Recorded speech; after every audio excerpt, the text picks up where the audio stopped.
증가해온 논란이 있는 것에 대해 국민들에게 송구하게 생각합니다. 이번 기회에 제 자신을 다시 한번 성찰하게 되었습니다. 윤리와 양심에 벗어난 사건을 맡은 적도 없습니다. 저희 소득은 변호사로서 최선을 다한 결과입니다. 약 1년 동안 늘어난 재산 11억여 원도 너무 많다는 생각이 듭니다. 그래서 이것까지 사회에 모두 환원하기로 했습니다. 개혁은 저부터 하겠습니다. 모든 것을 다 던지는 마음으로 국가와 사회를 위해 살아가도록 노력하겠습니다. 네. 승부사적 면모가 있다는 얘기를 늘 들어왔지만 이 회견 모습도 좀 그런데요. 어떻게 보셨습니까? 예. 제가 보기에는 네. 아까 방금 관피와 척결 네. 한 정권에서 하기 어렵다 이런 네. 말씀을 드리지 않았습니까? 네. 그런데 바로 안대희 총리 후보자 오늘 얘기를 듣고 네. 또 약간 울컥하는 그런 마음으로 하는 내용을 보니까 네. 한편으로는 아직도 검사 티를 좀 벗지 못했다 네. 이런 느낌도 들지만 또 다른 한편으로는 네. 반드시 관피와 척결이 되겠다 이런 안도감도 듭니다. 자, 그러면요. 숫자로 좀 얘기를 해봤으면 좋겠습니다. 지난 7월, 작년 7월부터 12월까지 5개월 동안 변호사 개업을 해서 16억 원 벌었잖아요. 예. 그 액수를 좀 정리를 해 주십시오. 전체 수임액은 한 20억 정도 됩니다. 네. 그 중에서 비용으로 제하고 나머지 이익이 16억 정도 됩니다. 네. 그 중에서 약 4억 6천여만 원이 네. 세금으로 나갔고요. 네. 그렇다면은 10억 좀 넘는 돈이 네. 자기의 수입으로 잡혔습니다. 그 중에 네. 4억 7천만 원은 여러 교정시설에 소년 교정시설 이런 곳에 네. 기부금으로 냈습니다. 네. 그러니까 남은 돈은 약 5억 얼마 정도가 자기의 순수입으로 들어오게 된 겁니다. 잠깐만요. 그러면 대체로 이제 거칠게 말하면 16억 번 것 중에 3분의 1은 세금 네. 냈고 3분의 1은 기부했고 3분의 1은 자기 돈이 됐잖아요. 그렇죠. 근데 번 돈은 자기가 가진 돈이 5억 몇 천인데 기부를 사회 헌원을 11억 하겠다 그랬어요? 예. 그건 어떻게 그럼 자기 빚내서 기부를 해야 되는 겁니까? 지금 1년 동안 증가한 재산이 11억 정도 된다고 그랬습니다. 네. 그 돈이 바로 지난해 7월에 변호사를 개업을 했지만은 네. 실제 변호사를 한 거는 지난해 12월까지만 한 게 아니고 네. 올해 지금 총리 후보자가 되기 직전까지 하지 않았습니까? 아하. 그래서 거기에 있는 돈이 들어가 있을 수도 있고 그렇죠. 그리고 그 사이에 재산이 예금에서 증가할 수도 있고 어쨌든 안대희 총리 후보자는 네. 1년 동안 전체가 증가한 재산이 11억여 원이 된다. 네. 그 돈은 즉 증가한 돈은 즉 자기가 바로 변호사로 개업하고 그 이후에 증가한 재산분에 대해서는 모두 환원을 하겠다. 이런 취지로 들립니다. 네, 그러면 제가 보기에도 자 5시 30분에 승부수를 던졌는데 결국 국회나 정치권에서 청문회 과정이 어떤 반응을 내놓을지 좀 지켜봐야 되겠습니다만 주말 내내 마음고생이 많았을 것 같습니다. 생각도 복잡했을 것 같은데요. 오늘 아침에 안대희 후보자 출근했던 모습 보면 그런 고민이 좀 담겨 있는 것 같습니다. 같이 보시면서 얘기 나누겠습니다. 네, 경복궁 옆에 있는 창송동 별관이죠. 정부 청사로 안대희 후보자 오늘 아침 들어서는 모습입니다. 기자들이 구름같이 모여 있고요.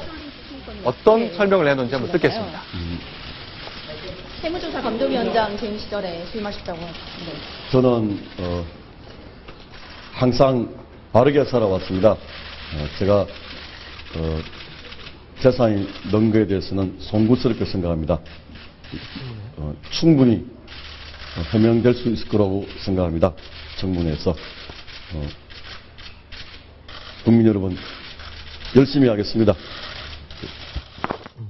지금 방금 안대희 네. 총리 후보자가 얘기한 네. 세무 관련 네. 그 수임 사건. 그렇죠. 이거는 바로 이제 지난해 네. 12월에 수임한 사건인데요. 네.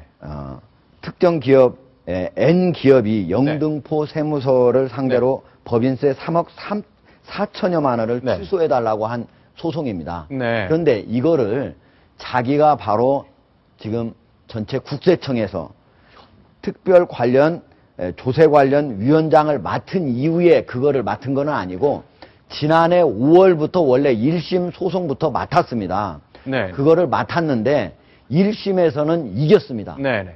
이겼는데 자기가 이 위원장이 된 이후에 항소심을 진행했는데요.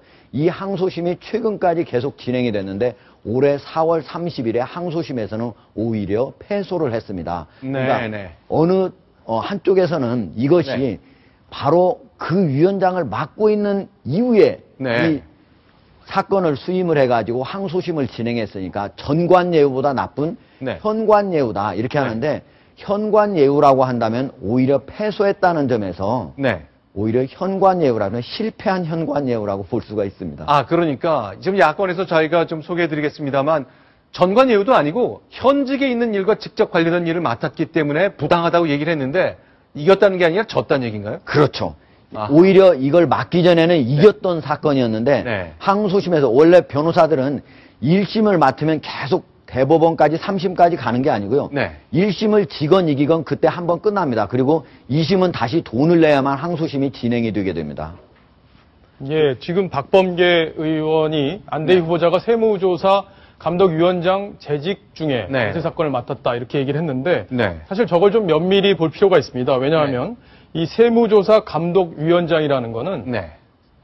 세무서의 세무조사 여부가 네. 어떤 감정이나 네. 다른 어떤 보복성 세무조사 이런 거와 관련돼서 세무조사가 이루어지는지 여부를 네. 감독하는 그런 성격의 위원회였거든요. 네네. 그렇기 때문에 이걸 조세 사건과 곧바로 연결시킨다는 것 자체가 약간의 좀 비약은 있습니다. 네. 국민들의 눈높이에서 봤을 때는 같은 조세 사건이기 때문에 이걸 네. 연결지어서 볼 수 있지만 네. 이 부분은 조금 더 면밀하게 살펴봐야 될 업무 연관성 있는 여부를 그런 부분을 따져봐야 될 것 같고요. 네. 어쨌든 이 지금 국민 중수부장으로서 존경받는 법조인 대법관 출신인데요. 역시 이제 돈 문제에 있어서 상당히 지금 허들에 걸려 있는 그런 네. 상황인 것 같습니다. 앞으로 이 문제를 야당이 줄기차게 문제 제기를 할 것이기 때문에 선거 전국 이런 데서도 굉장히 파장이 예상되고 있습니다. 이게 네. 원래 이제 영등포 세무서라고 하는 게 국세청 산하기관 아닙니까? 그렇죠. 예. 그러니까 만약에 이걸 승소했다면 네. 야당에서 주장하는 것처럼 네. 이거는 현관예우다. 네. 이렇게 아주 공격의 호재가 될 수 있는 사안이라고 분명히 볼 수 있습니다. 현직일 때 특혜를 받았다는 것이 야당의 주장인데 예. 특혜라지만 결국 졌다 그 얘기죠. 예, 오히려 자기가 이겼던 사건을 네. 항소심에서는 져버렸기 때문에 네. 현관예우를 받았다면 참 못 받은 거죠, 어떻게 보면. 알겠습니다. 그런데요. 궁금한 게 네. 있는데요.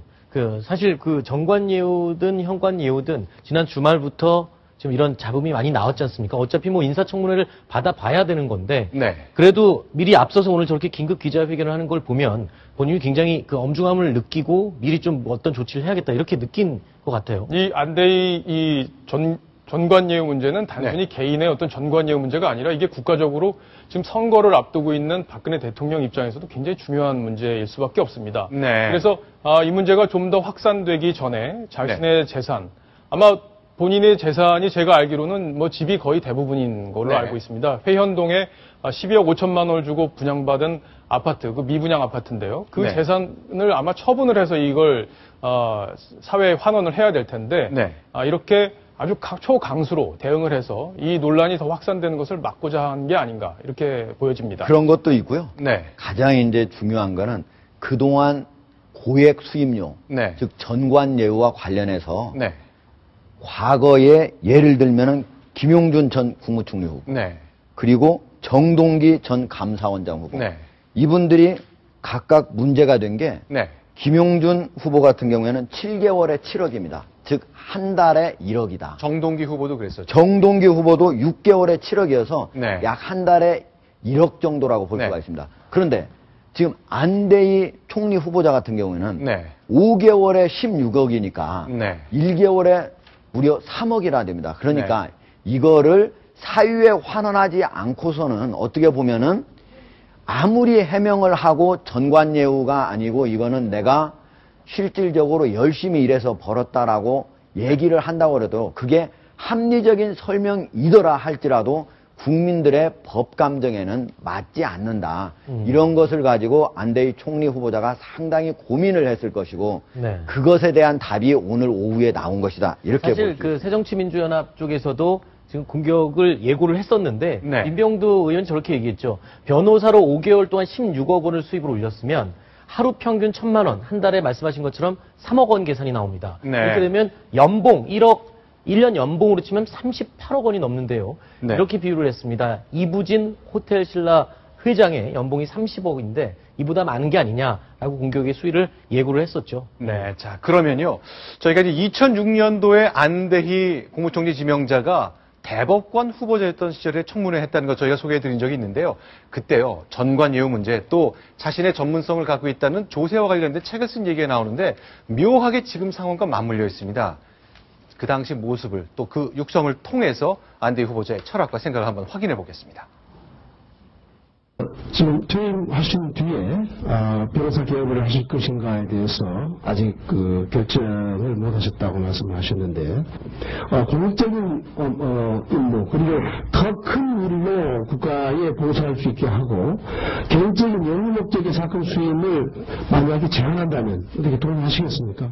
그래서 아마 어느 대법관 출신 변호사님이라고 당신께서 가지신 전문 지식을 가지고 한다든지 법률적인 지식을 가지고 변호사를 하기 때문에 그지 뭐 전반예우라든지 뭐 이런 것은 없지 않을까 이렇게 생각하고 있습니다. 저도 실상은 잘 모르겠습니다만 변호사들은 적정한 보수에 대해서 한번 생각해 보셔야 되고 판검사는 그동안 가져왔던 뭐 여러 가지 뭐 보수 이외의 사회적 우대 이런 데 대한 환상 이런 것도 좀 없어져야 되고 결국은 좀 창의적인 엘리트들이 다른 분야에 좀 많이 가서 8년 전이라 그런지 50대 초반의 안대희 후보자 좀 젊은 모습을 보셨는데요.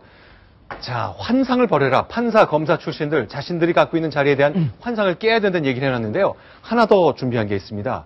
이 얘기 들으시면 어떻게 생각하실까요? 또 소개하겠습니다. 형사조사법 중에 조세 포털에 관해서 저수를 한 의도는 무엇입니까? 비자금을 만든다든지 그 비자금에서 뇌물을 한다든지 횡령한다든지 전부 이 조세 포털에서 출발하는 게 많습니다. 그래서 조세 포털이 정말 경제 질서를 바로잡는 데 있어 가장 제외되는 범죄이기 때문에 앞으로 지방선거 전국에서 이제 안대희 후보자의 전관예우 문제 이건 네. 계속 논란이 될 것 같습니다. 다만 네. 이제 여당과 청와대가 이 문제를 어떻게 돌파를 할지 이게 사실 제일 관심사입니다. 네. 이명박 정부에서 감사원장 후보로 올라섰다가 낙마했던 정동기 후보, 당시 네. 후보와 지금 안대희 후보자와 간에 비교하는 얘기들이 지금 야당에서 나오고 있는데요. 네. 당시 정동기 감사원장 후보는 대검 차장에서 퇴직한 지 6일 만에 이제 로펌을 가서 바로 형사사건을 수임했기 때문에 이제 전관예우 논란이 더 거셌던 게 사실이고요. 자, 퇴임한 지 6일 뒤에 로펌에 가서 형사사건을 맡았다. 그것이 그렇죠. 전 과거 감사원장 후보자 얘기고요. 예. 근데 이번에는 조금 성격이 다르기 때문에 네. 이제 논란의 어떤 그 파장 또 강도 네. 이런 것도 좀 다를 수 있다. 이렇게 좀 보이고요. 네. 다만 여당에서는 이게 지금 박근혜 대통령의 어떤 전국 돌파 승부수 아닙니까? 승부수기 네. 때문에 이거를 철회한다든지 지명을 철회한다든지 아니면 또 여당에서도 어떤 이걸 지명 철회해야 되는 것 아니냐 이런 다른 목소리가 나올 가능성은 상대적으로 네. 예전에 비해서는 좀 약해 보입니다. 네. 그래서 결과적으로는 이 문제를 갖고 좀 지방선거 전국에서 여야가 공방을 벌이게 되지 않을까 이렇게 좀 예상이 되고 있습니다. 지금 알겠습니다. 안대희 네. 전 당시에 대법관 후보자가 네, 최근에 좀 근황이 좀 궁금합니다. 최근 근황이요. 네, 어제 오늘 모습. 예. 어제하고 오늘 네. 사실 제가 참 모두 공개하기는 어렵지만 네. 몰래 취재를 하고 있습니다. 직접적으로 취재를 하고 있는데요. 무슨 얘기예요? 예? 몰래 취재한다는 게 무슨 뜻입니까? 그 총리 후보자하고 몰래 이 신문에 나오지 않는 내용들을 많이 취재를 하고, 예. 하고 있는데 네.